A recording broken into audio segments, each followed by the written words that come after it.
निगाहें गुलाब में, मैं रात भर रहा हूँ मदीने के ख्वाब में, सारी शराबें अहले मदीना ने फेंक दी, ऐसा नशा था इसके नबी की शराब में।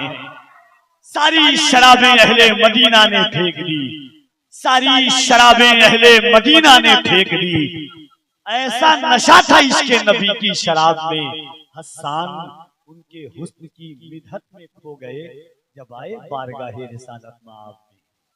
भीगी हुई है मेरी निगाहें गुलाब में, मैं रात भर रहा हूँ मदीने के ख्वाब में, सारी शराबें अहले मदीना ने फेंक दी, ऐसा नशा था इसके नबी की शराब में। हसन उनके हुस्न की मिदहत में खो गए, जब आए बारगाहे रिसालत में आप। आइए मोहब्बतों के साथ जमात अहले सुन्नत का वो कीमती एहसासा, वो कीमती लहजा जिसे दुनिया जनाब असद इकबाल मोहब्बतों की इस पाकीज़ा सरमगी में मोहब्बत के साथ पूरा मजमा हाथों को उठाए और बड़े भाई हजरत असद इकबाल कलकत्तवी का इस्तकबाल करे। मैं एक जाती तौर पे एक दुआ करता हूँ, मेरे साथ मदीने के मुसाफिर मेरे दोस्त गुलाम नूर मुदस्सिम साहब, जो मेरा जाती दुश्मन है, अल्लाह उसको भी मरने से पहले हुजूर के शहर की ज़ियारत नसीब अता फरमाए। जिसने मदीना नहीं देखा उसने कुछ नहीं देखा, खुदा की कसम। तो दोनों हाथों को उठाइए इस नीयत के साथ कि अब्दुल कादिर देख रहे हैं कि कौन किस नीयत के साथ बैठा हुआ है। याद रखना कि गौसे आजम दुनिया को ऐसे देखते हैं जैसे हथेली पर राय के दाने को। आप तमन्नाएं करें हुजूर की बारगाह में, दोनों हाथों को उठाइए मोहब्बतों के साथ। जिसका ना उठे उठे उठा दीजिए, पकड़ के, टेंशन मत लीजिए, लड़ाई झगड़ा होगा फिर हम लोग समझ लेंगे। उठाइए, जिसका नहीं उठे उसको उठाइए बगल वाले पकड़ के, मदीने की बात आ रही है, तुम क्यों नहीं उठा रहे। जैसे मास्टर कहता ना कभी कभी बच्चे का नाम लेता, बच्चा कहता यस सर, मदरसे में बच्चा कहता लब्बैक, जो बच्चा नहीं उठाता था जबरदस्ती हम उसका हाथ उठाते थे। वैसे दोनों हाथों को उठाइए और हुजूर की बारगाह में जो बैठे हुए लोग उनके हाथ नहीं है क्या, रोड पे जो बैठे हुए हाथ है तो उठाइए जरा मोहब्बत के साथ और पूरी ताकत और ईमानदारी के साथ कह दें या रसूल अल्लाह। और इतनी ताकत नहीं, जरा अल्लाह ने सीने में ताकत दी है, नबी वाले बुलंद जब अपनी सदाएं करने लगते हैं, मुनाफिक उसको सुन के दाएं बाएं करने लगते हैं। मोहब्बत से कोई कहता है जब या रसूल अल्लाह, फरिश्ते उसके हक में बख्शिश की दुआएं करने लगते हैं।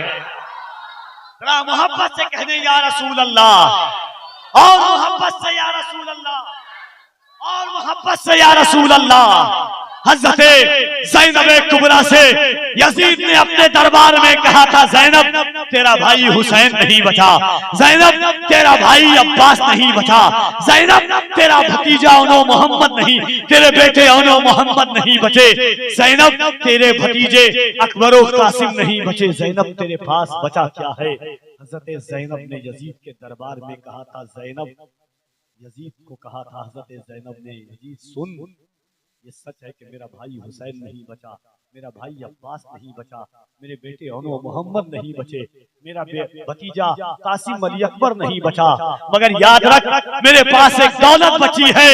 वो दौलत ये है कि बदला न एक हर्फ अलिफ लाम बच गया। मोहब्बत से सुभान अल्लाह और मोहब्बत से सुभान अल्लाह।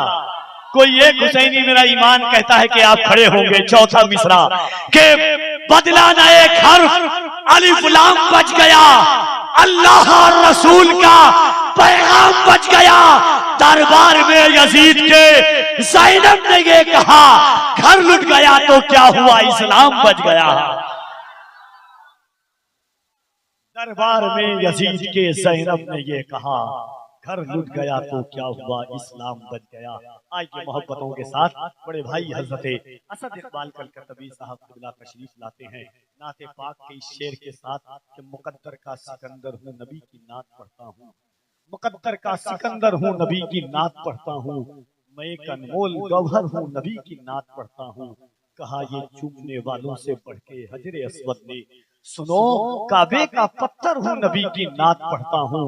मुझे लाया गया था मुस्तफा के कत्ल की खातिर, उमर का मैं वो खंजर हूँ नबी की नात पढ़ता हूँ। कहा अहमद रजा ने हाल मेरा पूछने वालों, सुनो जन्नत के अंदर हूँ नबी की नात पढ़ता हूँ।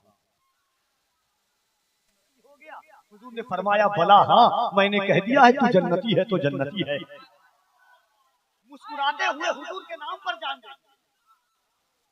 मतलब मौत की चीज का उसने डर ही निकाल दिया।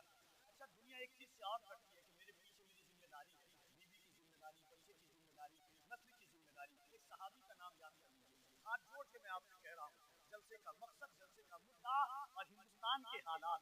एक बात सुनिएगा, हो सके तो अपने दोस्तों को बताइएगा।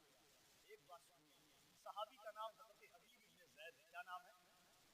हबीब इब्ने ज़ैद। याद कीजिएगा, सहाबी का नाम हज़रत हबीब इब्ने ज़ैद है। मदारिजुन नबुव्वत में इस हदीस को अल्लामा यूसुफ बिन इस्माइल नफ़ानी ने लिखा। सुनिएगा, हज़रत हबीब इब्ने ज़ैद की औलाद 11 औलाद थी। कितनी औलाद? 11 औलाद। आप समझ रहे हैं, 11 औलाद। जब मुसैलमा कज़्ज़ाब ने हुजूर को खत लिखा, मुसैलमा नाम कज़्ज़ाब अब तक नहीं था, सुनिए कज़्ज़ाब कब बना। मुसैलमा ने हुजूर को खत लिखा, यानी उसने नबुव्वत का ऐलान करना चाहा, हुजूर ने उससे ऐलान जंग करना चाहा। उसने खत लिखा हुजूर को, 2 शर्त है मोहम्मद इब्न अब्दुल्लाह। और सुनिएगा, 2 शर्त है। का पहली शर्त ये है कि या तो आप ये कहें कि आधा अरब आपका है आधा मेरा है। पहली शर्त ये थी, तब जंग नहीं हुई, आधा अरब आपका आधा मेरा। दूसरी शर्त ये थी कि आप ये लिख करके दे दें कि आपके बाद मैं नबी बनूंगा, तब जंग नहीं हुई। जैसे हुजूर ने मांगल्लाह खत पढ़ा, हुजूर ने खत लिखा, अंत कज़्ज़ाब, पूरे खत का मफ़हूम यही था कि कज़्ज़ाब है, कज़्ज़ाब है, कज़्ज़ाब है। ये खत दिखाया हुआ मुसैलमा छोटा बादशाह नहीं था। एक बात आपको बता दूं, मुसैलमा के कबीले के अंदर में 72 कबीले आते हैं। बड़ा बड़ा बादशाह था मुसैलमा, बहुत बड़ा बादशाह उस वक्त का।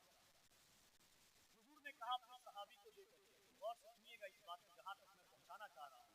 हुजूर ने खत दिखाया, फरमाया ये मुसैलमा के पास कौन लेकर के जाएगा?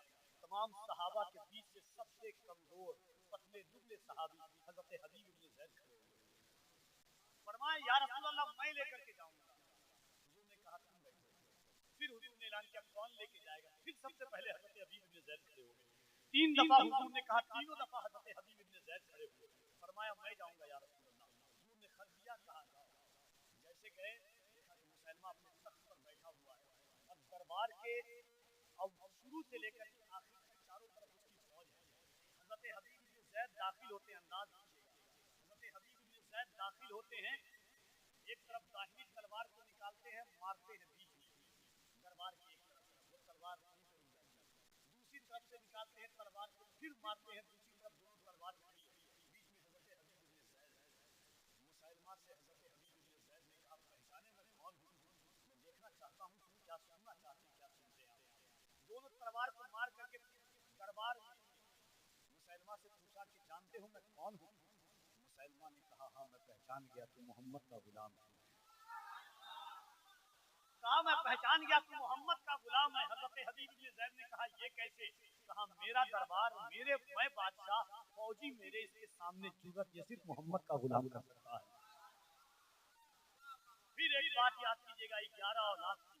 हज़रत हबीब इब्ने ज़ैद से मुसैलमा ने कहा क्यों आया है? कहा मैं अपने नबी का खत लेके आया हूं। मुहम्मदुर रसूलुल्लाह खत का अव्वल था अल्हम्दुलिल्लाह रब्बिल आलमीन, ये अव्वल खत में लिखा है। उसके बाद था मुहम्मदुर रसूलुल्लाह, मोहम्मद अल्लाह के रसूल है। उसके बाद कुरान करीम की आयत करीमा लिखी हुई थी। उसके बाद हज़रत हबीब इब्ने ज़ैद ने खत का मफ़हूम पढ़ाया, कहा सुन ये तेरा दरबार तू बादशाह, मेरे पैगंबर अल्लाह के नबी ने फरमाया है कि तू झूठा है, तू झूठा है, तू झूठा है, तू झूठा है। मुसैलमा ने कहा क्या कहा मैं झूठा हूँ? कहा हाँ। कहा मोहम्मद कौन है? कहा मोहम्मद सच्चे हैं, मोहम्मद सच्चे हैं। अब वो अपने दरबार से उठ करके आया, अपनी तलवार निकाला, हज़रत हबीब इब्ने ज़ैद का दाहिना हाथ काटा, पूछा मैं कौन हूँ? कहा तू झूठा है। दाहिना हाथ कट चुका है, कहा मैं कौन हूँ? कहा तू झूठा है। कहा मोहम्मद कौन है? कहा सच्चे है। फिर बाहिना हाथ काटा, फरमाया फिर कहा कि मैं कौन हूँ? कहा तू झूठा है। कहा मोहम्मद कौन है? कहा सच्चे है। दाहिना हाथ, बायां हाथ कट चुका, दाहिने पैर काटा, फिर पूछा मैं कौन हूँ? कहा तू झूठा है। फिर दाहिना पैर काटा, बायां पैर काटा, कहा मैं कौन हूँ? कहा तू झूठा है। कहा मोहम्मद कौन है? कहा सच्चे है। फिर दाहिना कान काटा, बायां कान काटा, आंख पर जब तलवार रखा, आंख पर, उसके बाद कहा बता मैं कौन हूँ? कहा सुन मेरे नबी ने कह दिया है तू झूठा है, तू झूठा है तो तू कयामत तक के लिए झूठा है। तू सिर्फ झूठा नहीं बल्कि तेरा नाम मुसैलमा कज़्ज़ाब पड़ गया है आज से। इतना कहा दोनों आंखें निकाल दी। ज़ैद शहीद हो गए। हुजूर की बारगाह में खबर पहुंची, हुजूर ने 11 औलादों को बुलाया। हजरत हबीब इब्ने ज़ैद से पूछा कि तुम्हारे बाप को शहीद कर दिया गया। हजरत हबीब इब्ने ज़ैद के बच्चों ने कहा था, या रसूल अल्लाह, कुल्लु मुसीबतुन बादका जललुन, ए अल्लाह के रसूल, अगर आप सलामत हैं, कायनात का हर गम हल्का है। ये सहाबा ने दस्तूर दिया था, यही इमाम इश्क़ व मोहब्बत ने पैगाम दिया है। जान है इश्क़ मुस्तफा, रोज वुज़ू करे खुदा, जिसको हो दर्द का मजा, नाज़े तबा उठाए क्यों, फिर के गली गली तबा।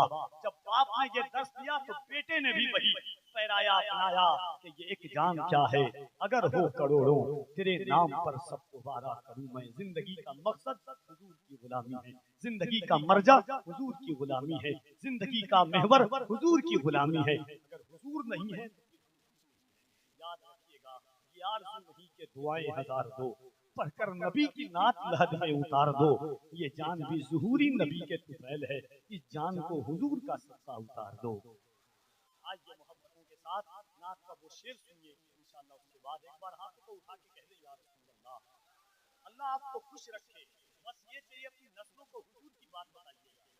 जलसा बदल चुका है आपके इलाके में, मैं साल में कम से कम 30 या 40 बार आता हूँ, ये आप जानते हैं, क्योंकि जलसे अलग हो चुके हैं। जलसे में कहानी, चुटकुला, हंसी मजाक, झूठी बात, झूठी रिवायात, झूठी तारीख, करामात बना बना करके ये सब पेश किया जा रहा है। गौस पाक की शान हम नहीं बढ़ा सकते।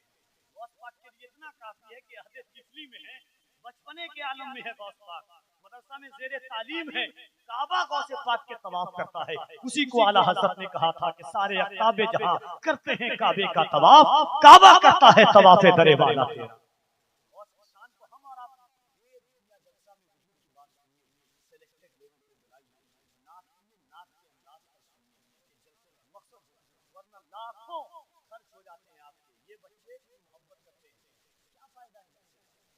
अगर हुजूर हमारे दिल में न रहे तो फिर फायदा क्या है जलसे का? आइए मोहब्बत के साथ एक बार दोनों हाथों को उठाएं और कह दें, या रसूल अल्लाह, और मोहब्बत के साथ कह दें, या रसूल अल्लाह। नात का शेर सुनिए कि जादुई परिंदों के भी पर बांधे हुए हैं। देखिएगा, जादुई परिंदों के भी पर बांधे हुए हैं, हम सूरे वन्नास से घर बांधे हुए हैं। देखिए, वही बात है जो हुजूर की 1500 साल पहले सीरत की। शायरों का अंदाज अलग अलग होता है, फिक्र अलग अलग होती है। एक शेर मैं पढ़ के जा रहा हूँ, अब पढ़ के बता रहा हूँ, आप सुन के बताइएगा। एक शेर देखिएगा और सुनिएगा कि जादुई परिंदों के भी पर बांधे हुए हैं, हम सूरे वन्नास से घर बांधे हुए हैं। जिस समत में वो चाहे वो झुकता है उधर ही, जिस समत में वो चाहे वो झुकता है उधर ही, लगता है कि उंगली में कमर बांधे हुए हैं। जिस समत में वो चाहे वो झुकता है उधर ही, जिस समत में वो चाहे वो झुकता है उधर ही, लगता है कि उंगली में कमर बांधे हुए हैं, लगता है कि उंगली में कमर बांधे हुए हैं। हमको भी बुला लीजिए सरकार मदीने, हम कब से इरादत के सफर बांधे हुए हैं। और शेर देखिए असद भाई, अब देखिएगा कि हम जादुई परिंदों के भी पर बांधे हुए हैं, हम सूरे वन्नास से घर बांधे हुए हैं। जिस समत में वो चाहे वो झुकता है उधर ही, लगता है कि उंगली में कमर बांधे हुए हैं। इस बात पे खुश हैं उस्मानो वाली भी, सिद्दीक के दुश्मन को उमर बांधे हुए हैं।